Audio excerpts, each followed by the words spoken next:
All right, it's 5 o'clock and Chairman Moreland, that it does not look like he would be on time, so he did ask that I would step up and take the meeting as vice chair tonight. Are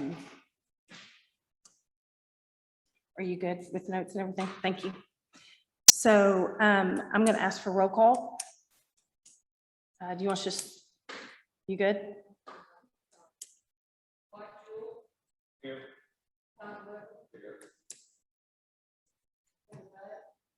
Here. Here.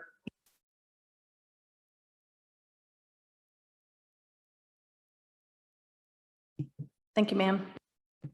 Before you have the minutes. I don't know if everybody's had enough time to look at them prior to the meeting. They were sent out with some revisions in the later email from Tommy. Tommy, thank you for getting all that out. Is there anything we need to address on those? Mary Dale got it to me after I sent the original out, but it's what y'all had corrected in a meeting. I think y'all talked about it. She made the corrections. So we just include it for y'all's review. If y'all need to vote on them, they're here to approve them.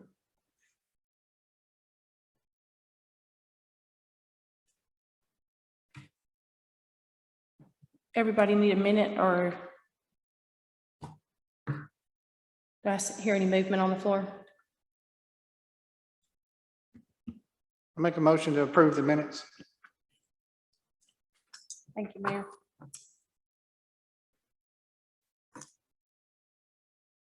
Have a second? I'll second. Thank you, sir. Thank you, Chairman.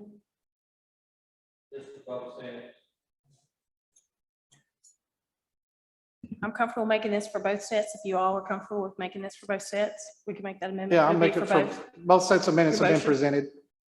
Thank you. That motion is on the floor for both sets.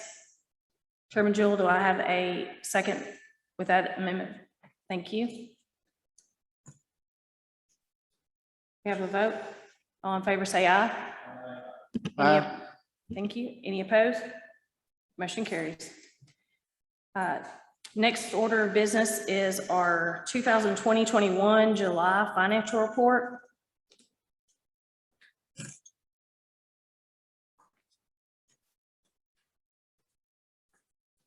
In your packet. It's quite detailed.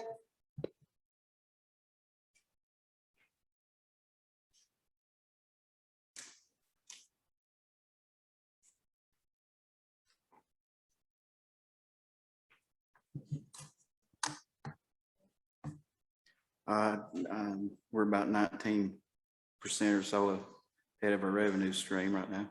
This first or second to look at our August look at this budget. That might change over time, but it's where it's at. I don't see anything unless y'all do have any questions about anything. Miss Mary Dale, I don't reckon she does see anything you want to talk about.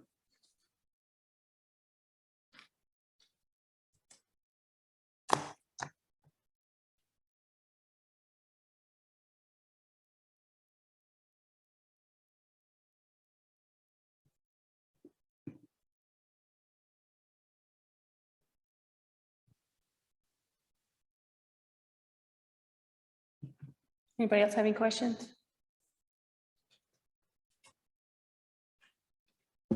Motion to approve the financials. Thank you, Mr. Wilson. Anyone else? Have a second? Thank you. All in favor, say aye. Aye. You get? Motion carries. Unanimous.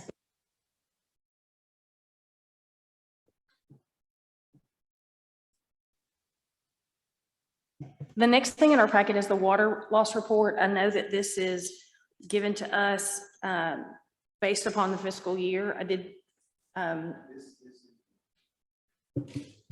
This is the fiscal year end, and this report goes with it, is the AWWA order report we have to send into the comptroller, and which they've asked for. We have it ready. it's on their list of stuff they gave Mary Dale to receive, and we'll be giving it to them after tonight. So be part of what we have to do for them. And we have 83 score, validity score, so we met the requirements for what they request. It's gotta be 80 or higher this year.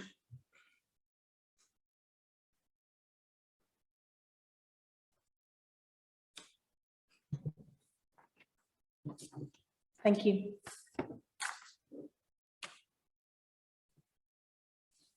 Anybody have any questions? Chairman Joel, go ahead. This water loss worksheet for 2020, 2021 does not include July last month. Okay, so. Right, I understood this, but this is not replacing July. Okay. Okay, I understand now, I'm sorry. What's our ratio from last year versus this year? I know that's why I was asking about the fiscal year, and then, like, do you, just a ballpark, do you recall?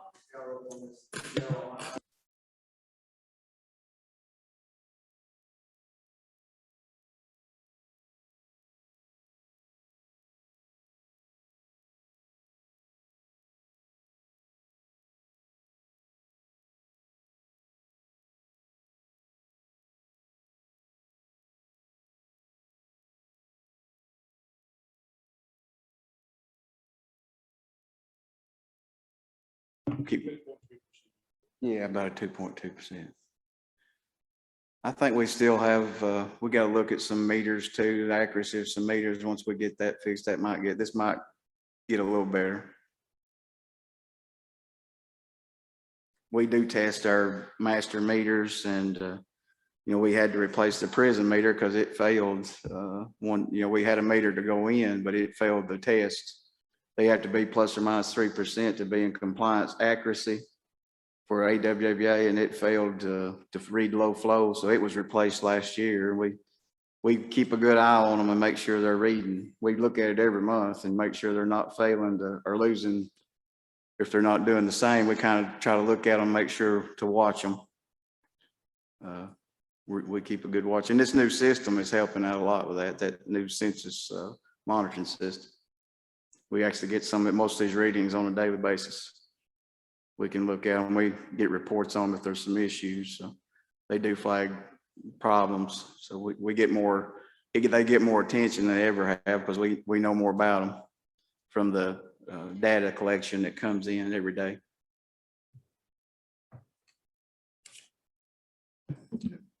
Sorry, Madam Chair.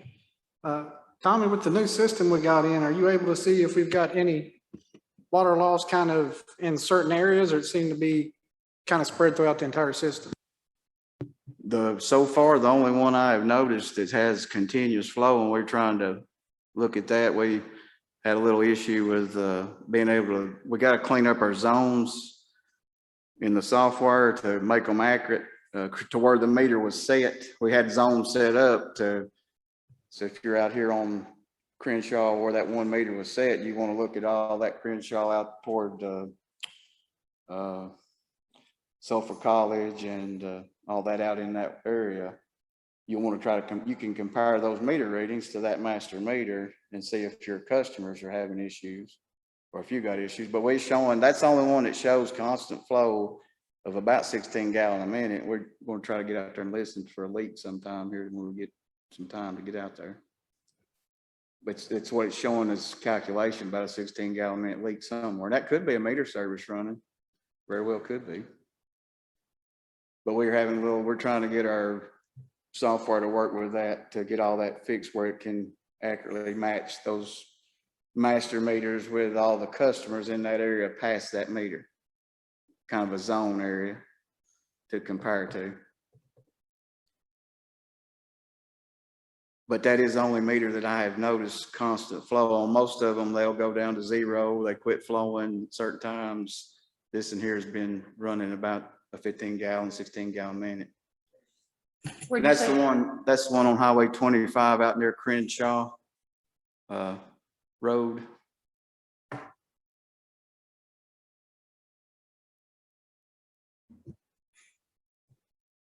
So 15 gallons a minute, 90 gallons an hour.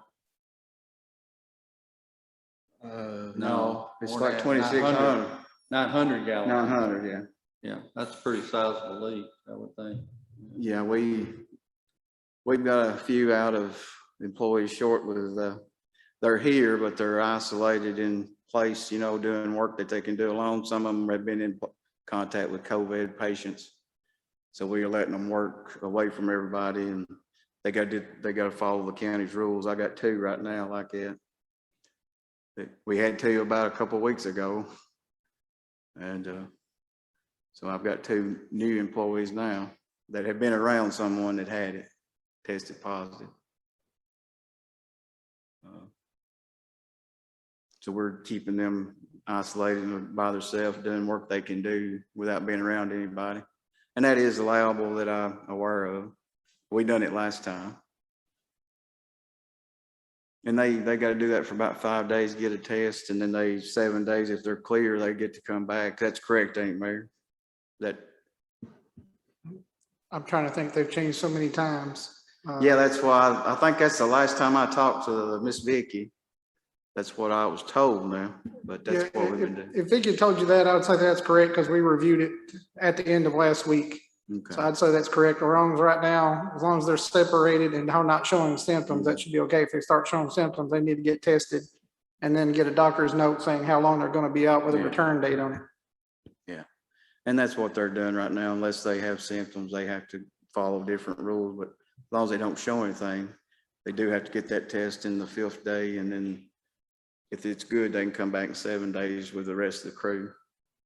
But as long as I can keep them something to do, I'm gonna try to. I can't isolate everybody like one of the ladies did, and I couldn't have her in the office, so she had to take the time off because I didn't have anything she could do. But I can get the guys out weed eating by themselves, doing certain tasks. One of the guys mapped the system by himself. He was out mapping. He got a lot of our mapping done while he was on COVID leaves, or he was on COVID restriction, not working around everybody. Yeah. But we did get quite a bit of our mapping done. He did that for 5 days straight. So we got a lot of our outside area, rural area done, valves, hydrants, stuff like that. While we're talking about this, Evan, we're gonna come back to you if that's okay. And basically almost the general manager's report with operations. So if everything else going okay with We did have one instance at the water plant where one of the operators, he hooked the wrong chemical to the wrong vat, and he kind of caused a very little chemical got in there, but it did cause a little bit of chlorine gas. He mixed fluoride and bleach, and he was fine. We did take him to the doctor, get him checked out, and he's fine. And then we had the chemical company came and mitigated, cleaned the tank out, got it cleaned out, got it fixed. It did get the building got inundated with smell, and we were able to, we had, luckily the rain and wind came and it helped blow it all out the door. We had opened the doors up and it blew it all out. And luckily he only let it run for like 30 seconds, the pump did. If they had let it run a long time, it would have been worse. But the operator did catch it. He did, even though he did make a mistake and hooked up the wrong chemical. I think the driver called it, he called it HTH. And that is a chemical abbreviation for powdered chlorine. And the operator thought of that as fluoride because fluoride is hydroxylic acid. So he got them mixed up himself. So I think their communication there, and Evan is we're working on a piping that will pipe from outside the building, port up the top where the storage is, and they can pump from outside and not nobody have to do no, 2 men won't have to fool with it. The company just hooks up. And we'll either color code those so they know which chemicals which, or some places do they'll put the different size fitting so they can't hook up to the wrong one. So we'll do one of those 2 methods, but Evan is designing that right now for us to install it. I don't want to install it because it being a safety thing. We may put it out to bid, or it may be the chemical company can do it for us and do it properly, make sure it meets all the safety standards and all that. Let us know if we need to help you out on that. Just, that's a safety. That's one of that's one of the things we've been working toward as far as some of the plant repair work and trying to update it.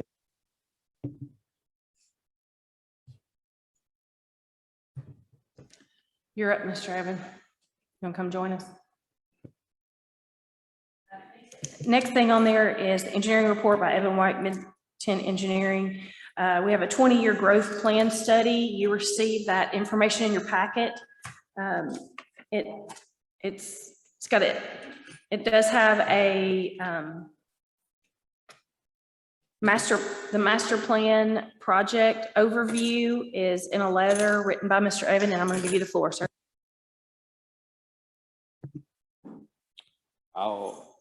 First of all, SRF, we're still waiting on their comments.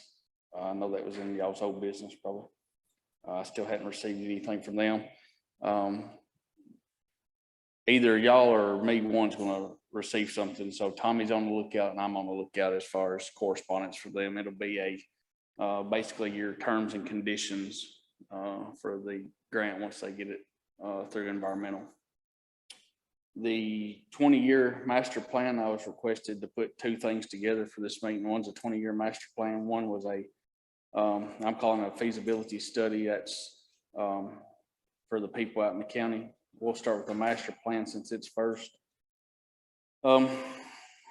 It's a master plan can either get really complex or you can get it narrowed down. So this would be about as complex as you could get. And I told Tommy I'd give y'all kind of a maximum range as far as depending on how much detail you want.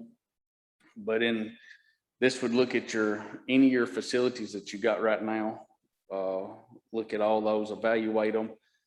It would look at future projects for the next 20 years, itemize those on terms of need. We're basing this on the sanitary surveys, which is done by TDEC. That's usually when they come back to Tommy and tell him he's got to do something in so many years, or and also the census data that some people have been privy to, but I haven't been privy to yet. So I don't know when the official, when all those official numbers are coming out, but you kind of got to include those to see about y'all's population.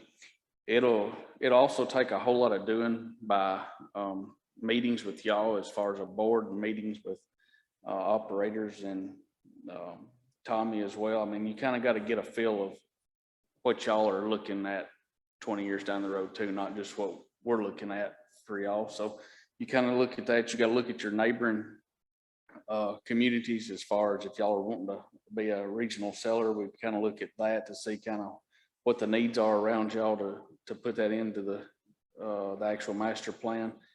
And also it'll come up with your cost and how you're going to pay for it is also included in the master plan. So all these projects that you want to do over the next 20 years, it'll look at those individually. And are you going to have to, what are you going to go after as far as grants, or what's your rate structure going to have to be to be able to do all these projects in the next 20 years? That's kind of what the master plan would entail. The feasibility study was asked to look at. Y'all are like a lot of the rural counties. You've got a lot of places out in the rural parts that don't have water. So what we usually do is we'll figure out what roads don't have water. We will look at each road on a road by road basis and basically the conditions. In other words, you got creek crossings, is it going to be rock? For the most part down here, you're going to have a lot of rock. Anything that's going to increase the cost of construction, we'll look at that. We'll also look at how many customers are you really going to get down each of these roads. Is the lines going to pay for themselves? How many years are you looking at before you get a return on your investment? It's kind of overall scope there of how that works. And some of that kind of goes in with your master plan too. So that kind of partially goes, could go somewhat together, but this is mainly, I think, so y'all could develop maybe a spreadsheet. And we've done it for previous counties where you develop a spreadsheet. That way when somebody comes in, they can kind of see where they range on a list. You know, let's say 1 to 150, you know, where do you rate on the other roads, you know, as far as being feasible? It kind of helps you as far as not just picking and choosing roads. I guess it kind of gives some calculations to why you ranked them where they're at. So I will take questions on either one of these studies.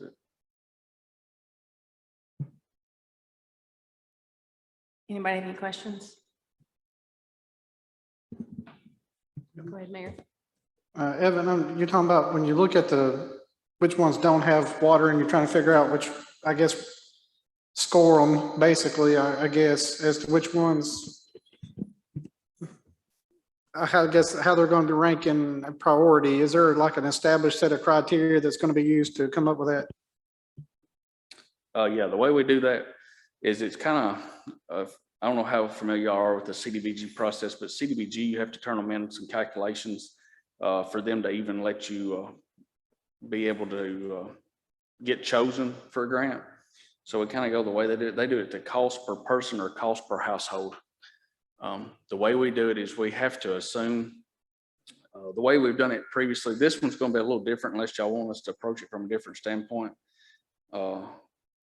The ones that we've done in the past, we assume 2.5 people per household. That's kind of the state average, national average. I know some households you're gonna have 6 people, some may be 1, but you usually use 2.5 people per household. You also use for the most part, we put a standard price per foot for the line. Now, the way we've done it in the past is we assumed everybody got that price. This one we was going to do a little differently just because of some of the roads here may not have as much rock as others. And that's going to be a little bit more difficult because you don't knock somebody out saying they got all rock and they don't. So this will be a little different. So yes, we'll come up with a cost per foot for the line per road, and also a number of customers that you're looking at. Now, a customer will be per household, of course. But you do assume that you got 2.5 people in every household. So the 2.5 is kind of not really used except for cost per person. It's more based on how many households you're going to get up the road. You can also look at the master plan would look at it, but this wouldn't look at it as far as what you think might develop too, because you got to take that into account too. You know, you do some of these, you may bring on some pretty good sized developments with it. So.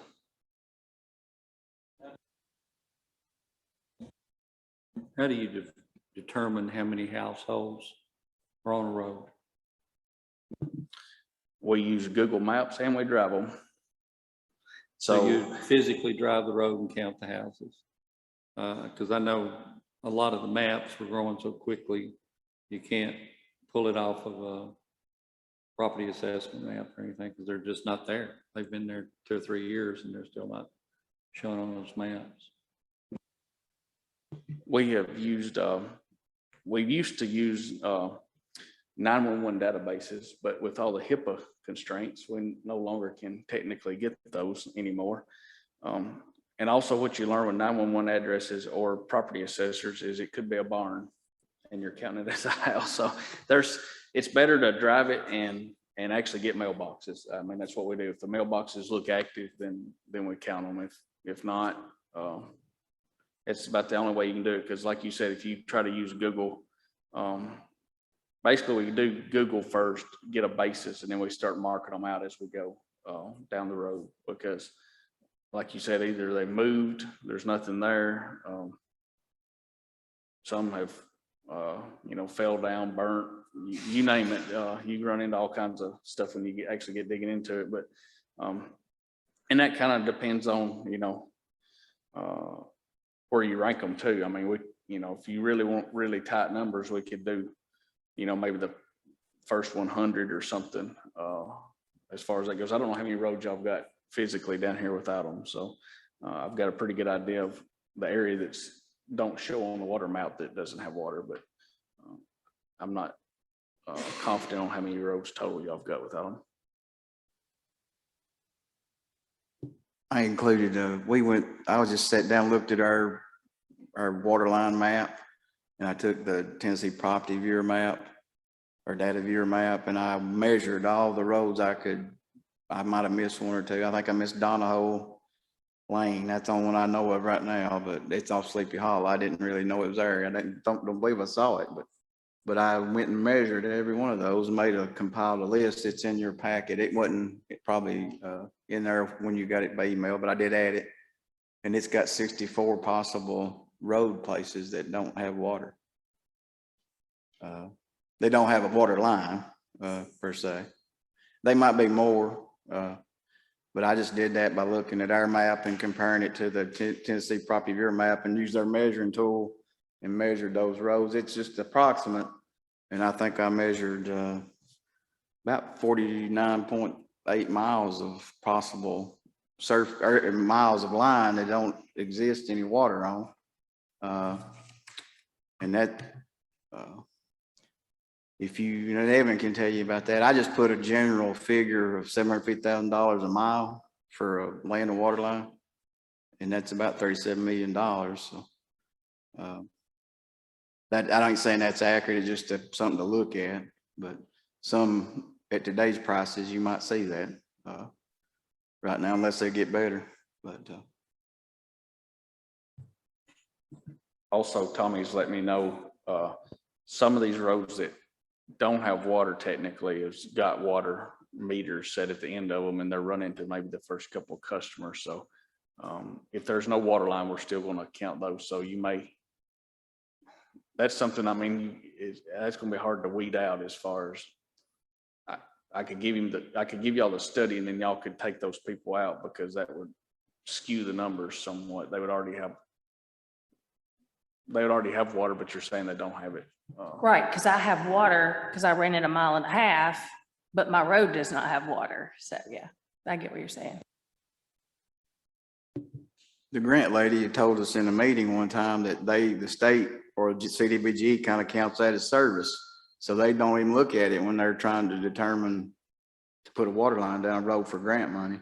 If they already got meters, they may have 3,000 feet of line, but they call that service. It kind of hurts that area to get water, because it's all, they consider that served. In a way, that's how they do it. CDBG looks at it. That's what she told us in a meeting a couple years ago. We was trying to see what we would best qualify for going after grants, so we would, not waste our time trying to go after something we know we wouldn't ever get. And we won those grants that we went after, because we ranked high on getting them, but we could try to get them, but I doubt it's so competitive, you probably wouldn't get them. It'd be hard to get them. But that's something we learned, that they kind of consider a served, they consider a meter at the head of a road running down it as service. So that's how they view it. That acronym for clarity, is that CBG or CBDG? CDBG. I may have said it real fast. It stands for Community Development Block Grant. Are we eligible for any grants for the funding to support the 20-year plan and the feasibility plan? What we might could. As far as in the master plan, we'll look at grants, but I think y'all was partnering with somebody else to do maybe for the county itself. Well, we're partnering with Greater Nashville Regional Council right now. They're doing a strategic plan. And then after that, they're going to do a comprehensive plan, but part of the strategic plan was doing a capital improvement plan also, because we got $15,000 from USDA to do that, so. Is this part of that 509 or 5? It's a planning grant that's available through USDA, but it's tied to infrastructure. So since they wrote, the strategic plan originally was not going to have a capital improvement plan, but since they were able to roll that USDA into it and it requires it to be spent on infrastructure, they rolled the capital improvement plan into the strategic planning and basically gave us a $15,000 discount. So it reduced it from 41,000 down to about 25 or 26,000, made it much more costly for the county and actually increased the amount of service we're going to get. I asked that for the reason of, will we be eligible to apply for that after the fact of this agreement? Or is that something that we need to bring back to this board and ask for the board to approve for us to apply for that grant? Well, the USDA grant we've already got, that was done through GNRC. That wasn't done through us. There may be some other planning grant out there, but right now what GNRC came up with was the USDA because they looked at it for about a year. Were we not looking at a growth plan, planning commission looking at a growth plan as well? We are, and that's GNRC was, when we talked to them, I wanted to do the strategic planning and the growth plan because our current growth plan is 20+ years old. And they wanted to follow the model they did in Gallatin. They did the strategic planning first, which takes about 6 months, and then they moved into strategic planning. So, I mean, the comprehensive plan. And they did come and do a presentation at the planning commission about what that's going to be. That's why I was really glad to see that we're doing this 20-year master plan, because that really needs to be included in the comprehensive plan, what we're looking at with growth and everything coming in. So I think these are coming in at a good time. If y'all are going to get we kind of need to work. That's kind of what I was getting at. And you all was getting at, if we're going to do the master plan, we kind of need to work with GNRC or somebody. So whatever they are coming up with as far as y'all's growth, we can look at it too, but somehow we're going to have to make sure they coincide together to see what areas they think is going to grow and industry too. The power comes a sort of an unknown, you know, as far as if something big comes in there, it could put either you could serve it or you couldn't, you know. That was my question. My point was, if you had the data from them on that growth plan, it would cover a lot of bases and keep you from doing the same thing all over again, would it not? Yes. Okay, that was kind of where I was going. Yeah, in my discussion, when they do a lot of demographics for us, and they're going to incorporate in the new census data, and that's what I do. And I'll be more than happy to send out a joint email and connect you with the planning department there. And so, yeah, that's not a problem. Right now, they're in the process of going back and reevaluating, redoing all the data based on the census numbers.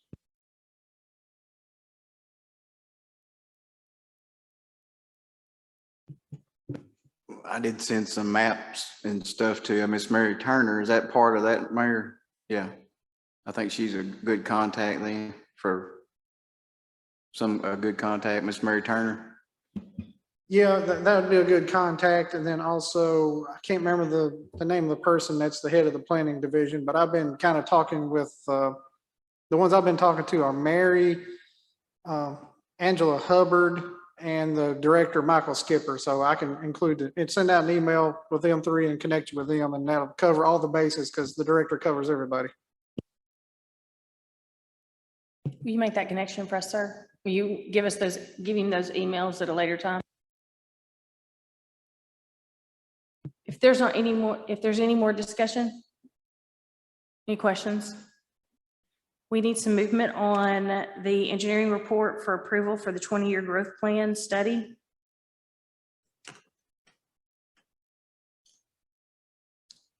There is a fiscal note attached to it of $20,000 for a 6-month, and it's estimated to be a timeline of 6 months.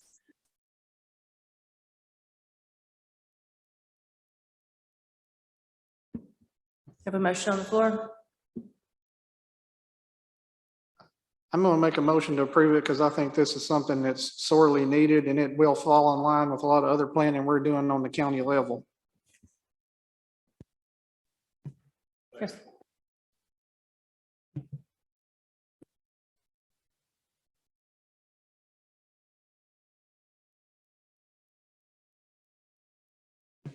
All in favor, say aye. Any opposed? Motion carried. All in favor. Next order of business is the approval for the water service feasibility study for unserved areas in the Trousdale County. I'll make a motion to approve that as well. I mean, as it's been brought to our attention, we knew it ahead of time, but this is something that's sorely needed to look at, see if there is a possibility of getting water to some of these areas, what those costs are going to be. And that'll fall in line with the master plan we're already doing. So I would make a motion to approve that as well. Thanks. I have a first and second on the floor. All in favor? Any opposed? Motion carries. Thank you. I believe we have a community who really wants this. So thank you all. We'll go back to Mr. Tommy with our general manager report.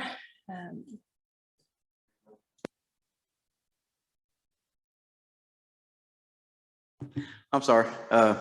We've had no more activity on the subject of the withdrawal from, we met with our neighbors, and all we really found out so far is the max ability of the intake we have is 5.5 million gallons, and that's kind of where we are.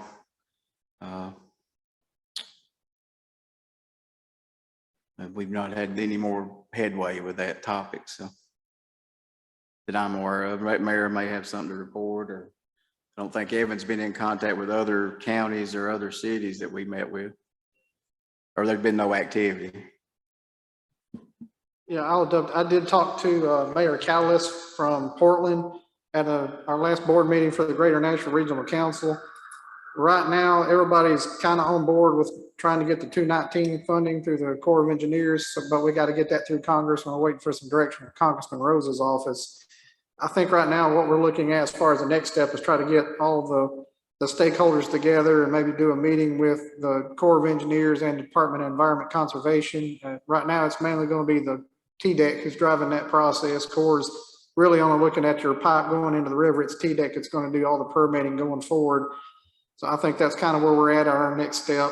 Again, everybody else's thought was to just do a raw water line, serve it up, basically pump it to them, and then they treat it. Well, if we're not getting some kind of cost on pumping that water, it's really not feasible or worth it for us. So there's a lot of details on that side to work out. But I think the next step in talking to the stakeholders is probably set that meeting with TDEC.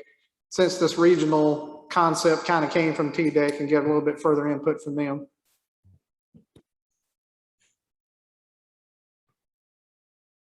Tommy, you have anything? No, I remember the mayor, I just knew he had that conversation and wanted to make sure he reported. I didn't know exactly what all it was saying. The next thing we have in our packet is the Stanchella, Stanch and Jennings retainer agreement for the law services. That I know that we've discussed the need for this in the past and keep coming across the need spontaneously. This is one of the groups that we've been referred to. Tommy, if you'll take the floor. Yeah. Well, this is actually Mr. Don Scholes, who's a firm that he retired from and now works for TAUD. And Mr. Beller we talked about it, and he said he reviewed this and he highly recommends that the board consider, he would highly recommend this company to use as a firm.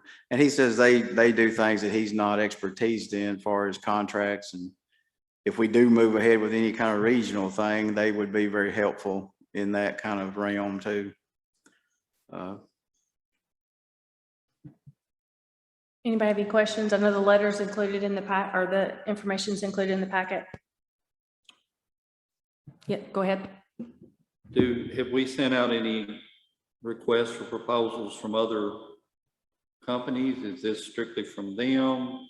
Was this something that, I think we need to at least explore other law firms as far as, can they do it? What would they charge? I mean, $350 an hour plus all expenses is going to get kind of costly. I know lawyers are expensive, believe me, I know they are. But I'm not questioning that as being too much. It's just taking on a fairly large obligation. I don't know.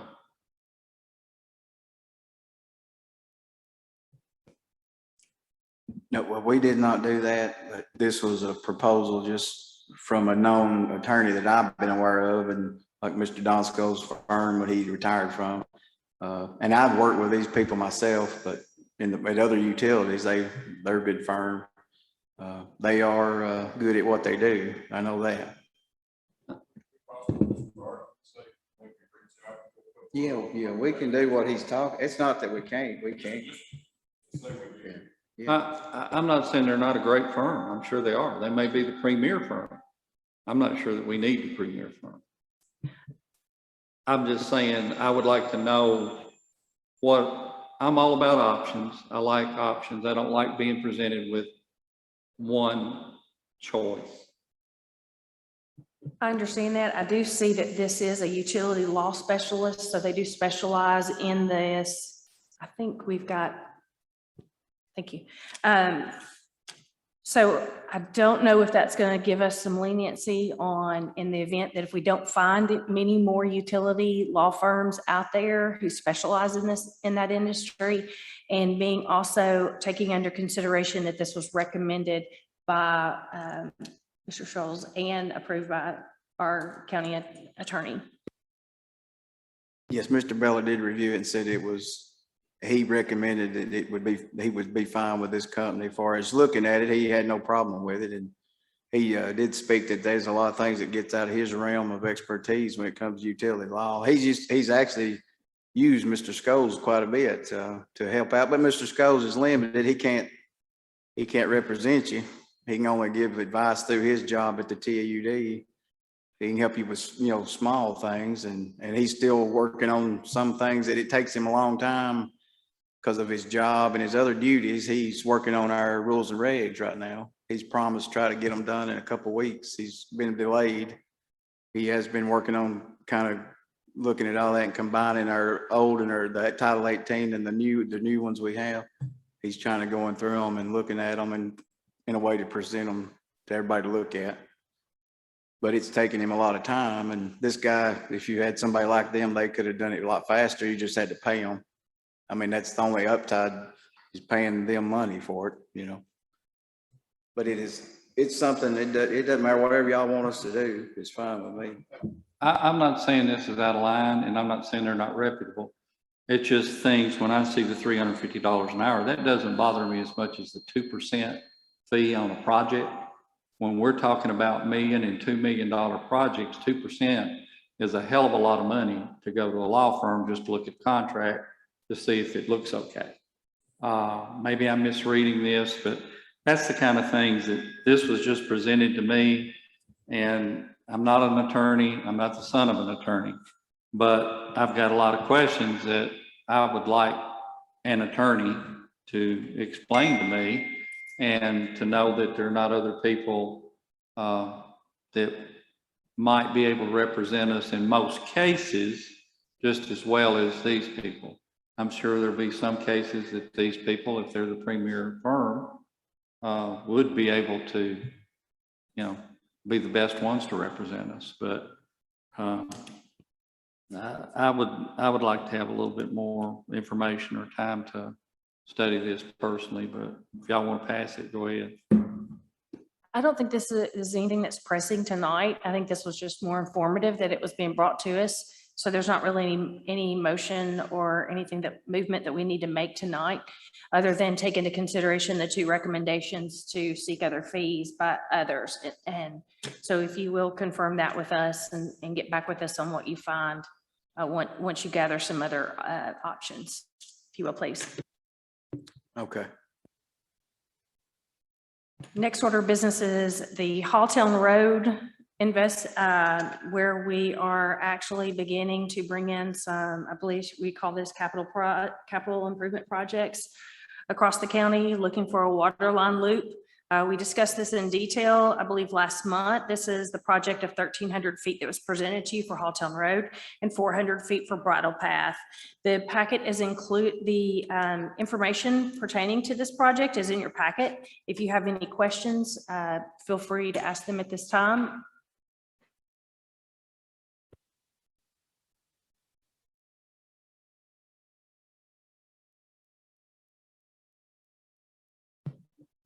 I know we beat it up last time really hard. So if there's not any questions, if I can open the floor. You got something, Tommy, are you putting your hand on there for a reason? The only thing that Evan worked these cost estimates for y'all, and if you did both projects, basically if it worked out to be at this rate of the project, you'd have to add $7,221 depreciation for this budget year to do them. You have the finances here to do them. And may have some of the parts, materials already here as well. So we would probably look at that and bid out those materials to get the best price on you look at what we need off this list and go put out a bid for that, for the materials, and use the contract we have with Mr. Kemp to do anything. But believe me, it's gonna be pipe right now. You cannot get pipe for it's 8 to 10 weeks out. So it ain't gonna start no time soon. If you ordered it today, you'll be waiting on pipe, so. Yeah. What, you mind? Yeah, we don't pay the mobilization. That's a one-time fee we pay Mr. Kemp a year in his contract. So that's done been paid this year. Are there any custom builds on this project? Any kind of custom moldings or anything like that? Everything's standard, but we're still at the mercy of the providers? Yeah, I understand too. I've been trying to get a hold of valves for our hydrants, and they're about 6 to 8 weeks out too. They're having trouble getting the valve bodies together. But they think my understanding is they'll be caught up by November, getting everything up to par, but they're behind. Everything's getting about like that, but they say they're going to come through catching up here late fall. So, but you're going to have to wait for a while. If you ordered all this today, it'd take a while to get it.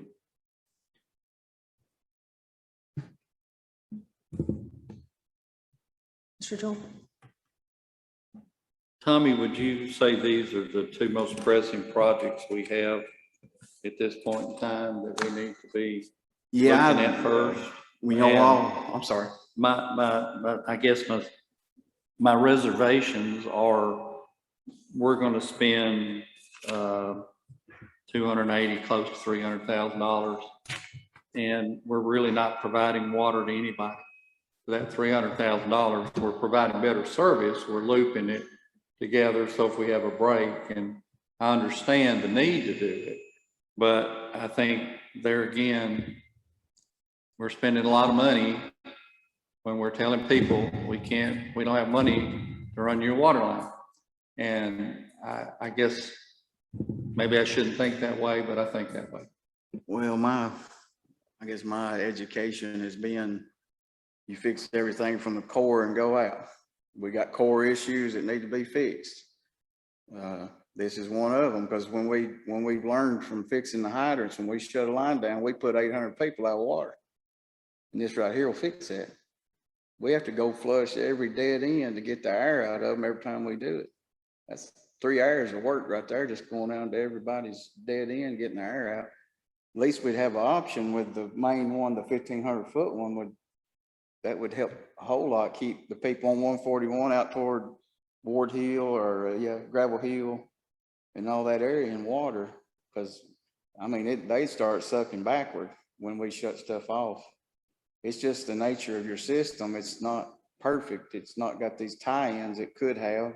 That'll tie you to the main tank at the Halltown tank. That will loop that tank to that line and give you another option of heavy flow to go out Dalton Hollow Road to feed that area, and shut the valve off on the opposite side. So when you have town off, they got water still. You'll have minimal customers out of water that way versus 700-800 people without anything. Their service just goes to, they may have a little line, whatever line pressure's there, but they start having issues. And we spend a lot of times, every time it happens, when we have a major leak, this happens. If we could isolate that leak and have this available, it would help out a lot, because you've got all these little straws feeding out and trying to feed these major areas, and it ain't big enough. It ain't enough. That's all over the system. That's what he'll find when he does all his work, because we have to have certain valves off right now that this tank feeds this area, this tank feeds that area. If you opened them all up, it don't work. You can't leave them open. You have to isolate them because of these loops. There's not enough flow to help do that. I guess I'm going back to where we had a grant application on Honeysuckle to loop those lines up on Hawkins Branch, I believe it was, or Harris Branch, Hawkins Branch. And that loop line would provide service to an unserved area. So is either one of these going to provide any service to an unserved area like that would? And if that was a priority for that grant application, why was this not the priority for that grant application?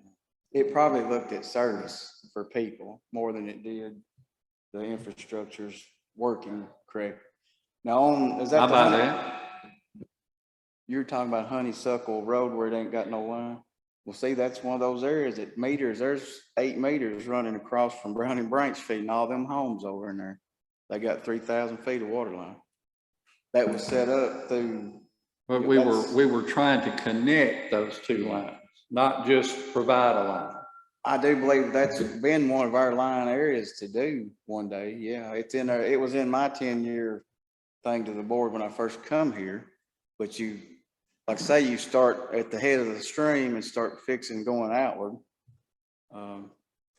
You're not going to gain any customer money on that road. You're just going to swap customers over to that main line when you go through Honeysuckle. You might add 1 or 2, but right now, I don't know many unserved lots on Honeysuckle. They might be, but I know they got many of them crossing from Browning Branch. There's at least 6 or 8 meters. Because every time they put a new one in, somebody hits a customer, their neighbor's line both messes it up every time they cross it. But There's hundreds of acres up there that are undeveloped Yeah. because there's no water on that road. It probably would be developed if there was water on that road.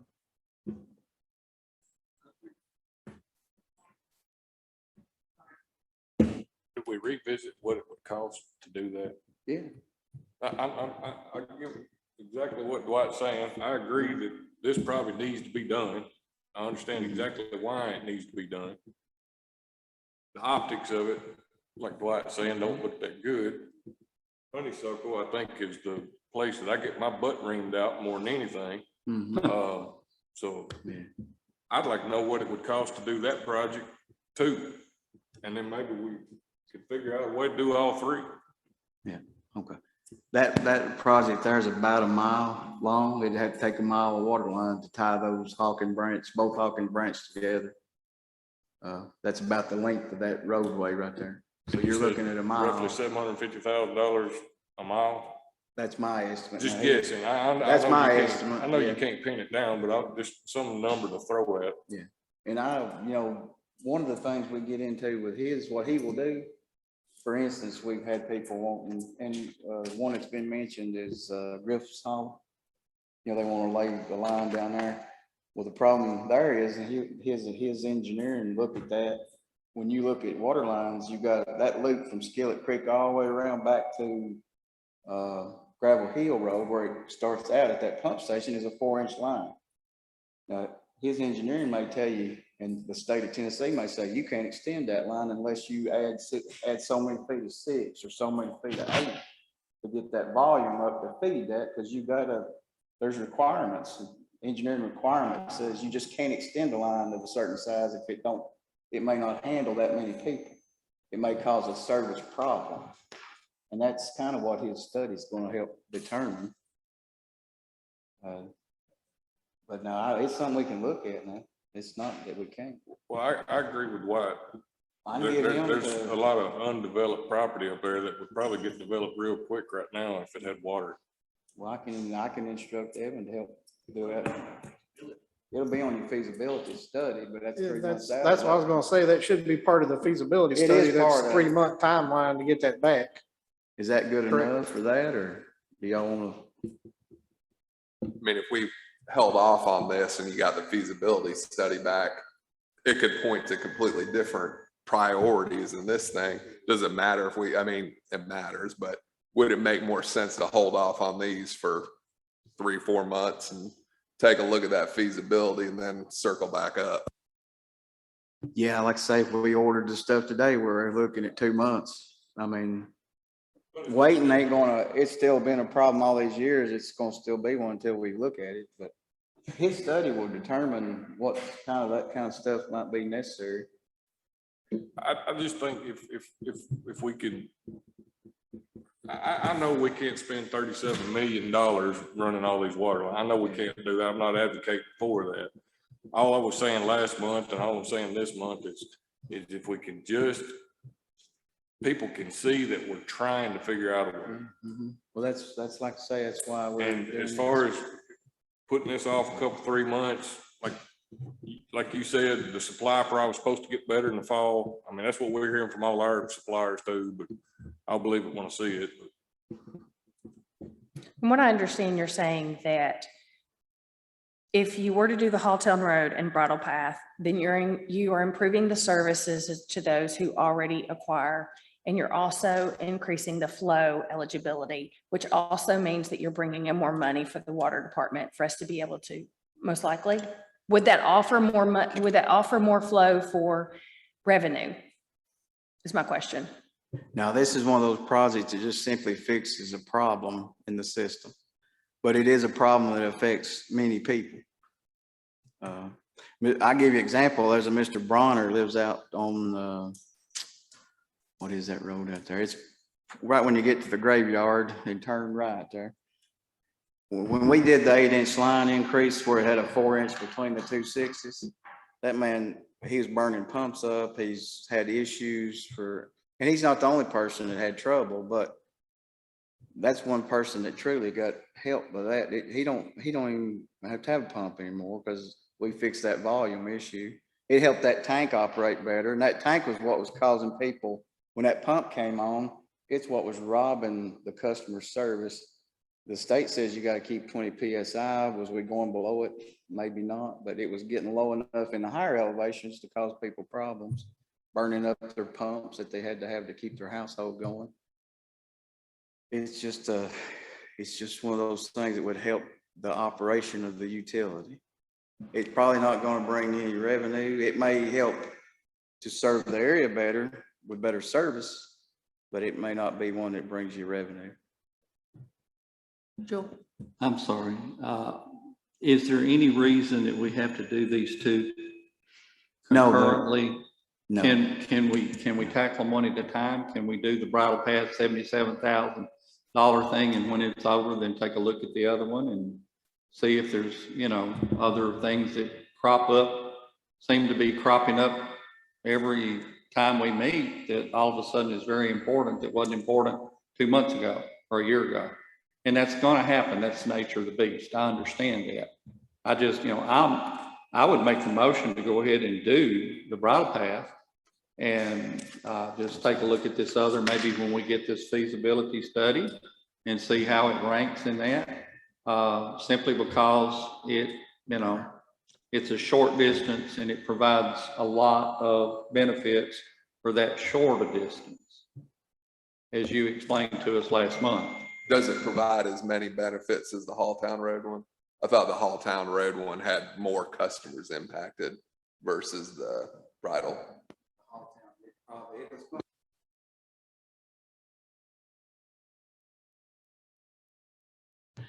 Off a 12-inch line versus it'll go tie into the Dalton Holler, which is a 6, but it gives that extra flow that it doesn't have right now. It has one main feeder right now, and it doesn't. You have issues with it when we have problems in town. And second feed line would directly help keep those people in service. Have a motion on the floor for starting with Bridle Path. Do I have a second? To approve, a motion on the floor to approve Bridle Path at 400 feet. Do I have a second?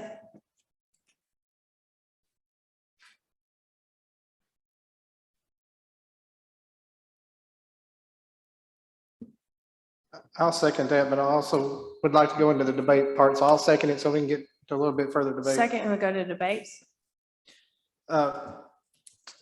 Tommy, with that improvement to the McMurray Boulevard and Broadway intersection out here, either one of these loop lines, is this going to be a benefit, or I don't know where those lines are up there. I know you looked at it here recently with TDOT when we had the right of way meeting. Is that project going to affect any water out that way that these loop lines could fix? No, not right in the intersection, no. No, it won't affect them one way or the other. And we looked in our, my original plan to the board years, when I first came here, after I came, we looked at running that 12 from Rogers on down and tying on to Highway 25 West, because you have a 6-inch line choked between the 8 going to the school, toward the high school.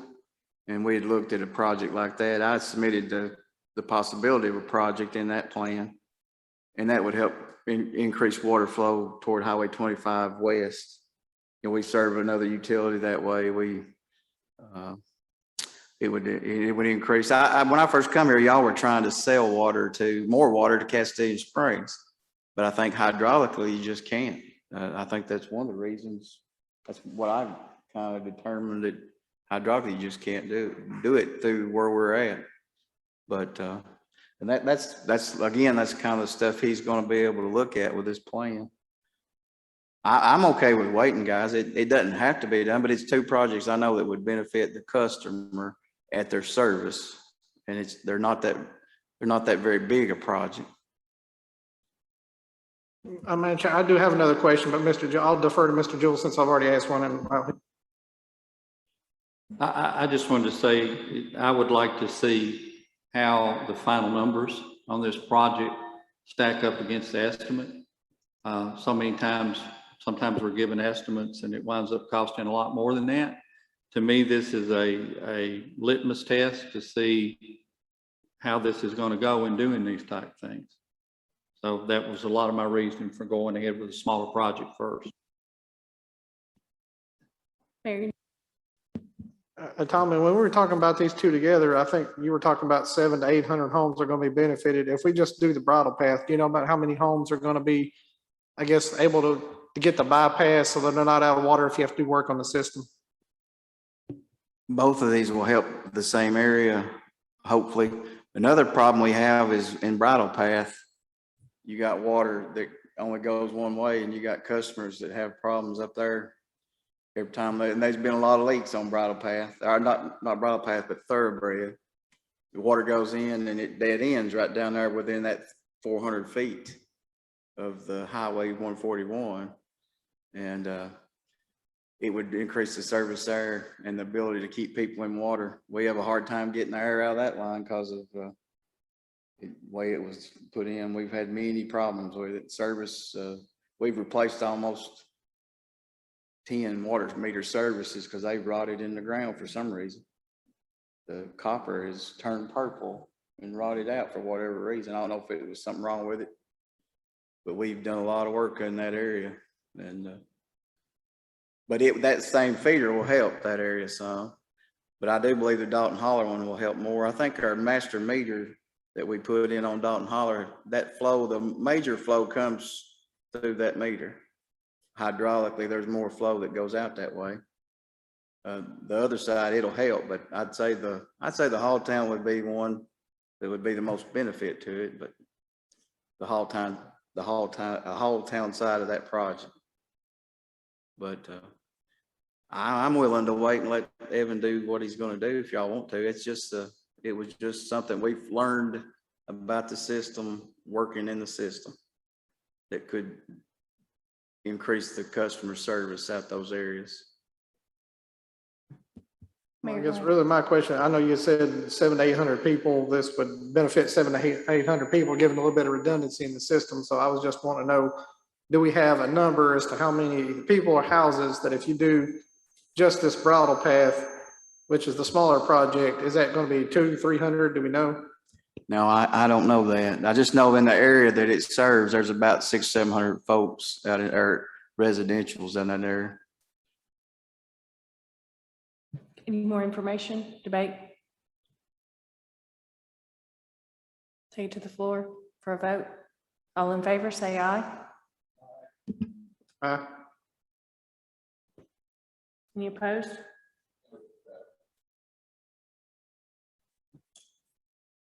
I'm gonna say, yes. For this one project for Bridle Path. Motion carries. Now we still have the approval for Halltown Road. Do we have any movement on it? Do we want to state a movement of holding off or moving forward on it?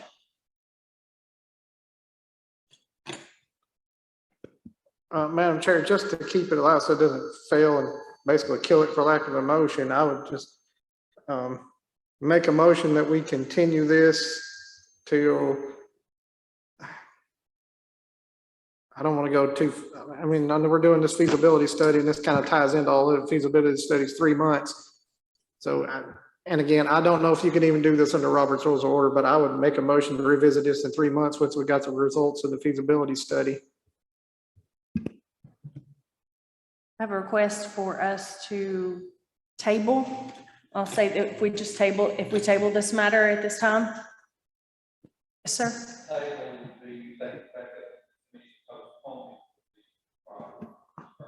right, we'll think it needs- postpone, Actually be postponed to a date certain, so my date certain would be 3 months. postpone date certain, 3 months.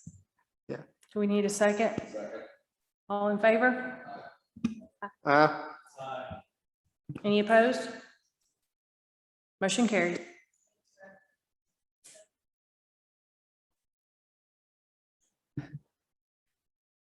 Tommy, is there anything else on your report? I don't have anything in our packet, but is there anything else we need to be aware of? I know we've had more of a work session than tonight, it seems like. Well, that's all right. No, I don't have anything else unless anybody has any questions. All right, our next thing is public comments. I don't see anybody in the room. So that's going to take us to board member comments. So if I can, start. Mayor, I'll start with you and go around the room.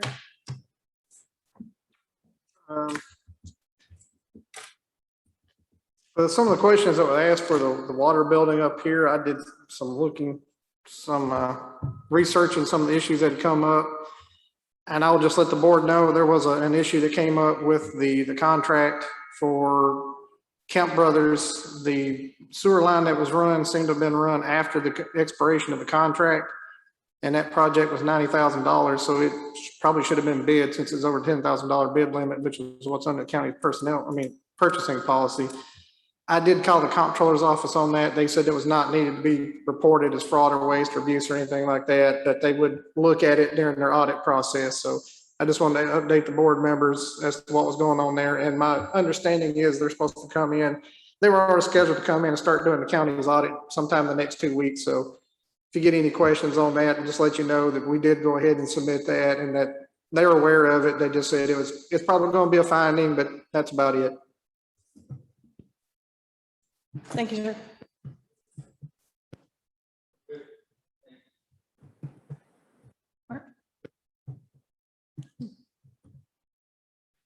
Anybody else? Well, I'm going to bring to the attention that the census was 11,615 people. That's a 47.6% growth in this community